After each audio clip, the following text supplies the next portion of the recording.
شبابنا الجميل اللي كله طاقة إيجابية وحيوية، النشاط اللي مالي الدنيا بهجة وحنية. شباب جميل ما شاء الله، ابتداء من سن ال10 سنين وحتى ال20. ما أعظم هذا الشباب بصراحة، كله حيوية. ولكن يا صديقي ويا حبيبي ويا ابني الغالي، لازم تشغل دماغك ما تسمعش كلام يضحكوا عليك بيه. يعني لما يجي يقول لك الحاجة غالية وانتوا مش لاقيين شغل وانتوا قول له الدولة في تقدم واحنا حاليا في حرب. الحرب بدأت، مش لسه ما بدأتش، الحرب بدأ بقالها 3 سنوات او يمكن اكثر، 4 أو 5. تخيل انت، يعني انت كنت لسه صغير والحرب شغالة علينا. حرب الاقتصاد دي حرب أشد من الحرب اللي بالسلاح.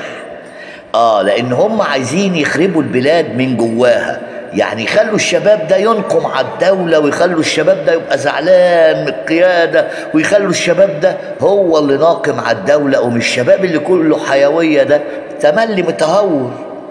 إنما احنا شبابنا ما شاء الله كله إيمان بالله، إذا كان مسلم ولا مسيحي كله إيمان بالله. وهذا فضل من مين؟ فضل من رب العرش العظيم. لازم كلنا نبقى فاهمين الكلام ده يا شبابنا يا جميل.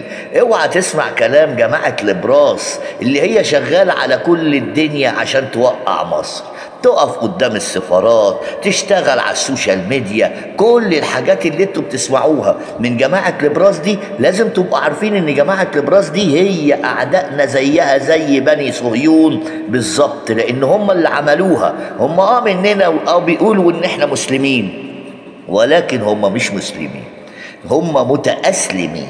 خد بالك يا حبيبي وخد بالك يا صديقي، ايامك اللي جايه لازم تعرف ان ايامك هي اللي جايه، بس نعدي المرحله دي وانت ايديك في ايديا.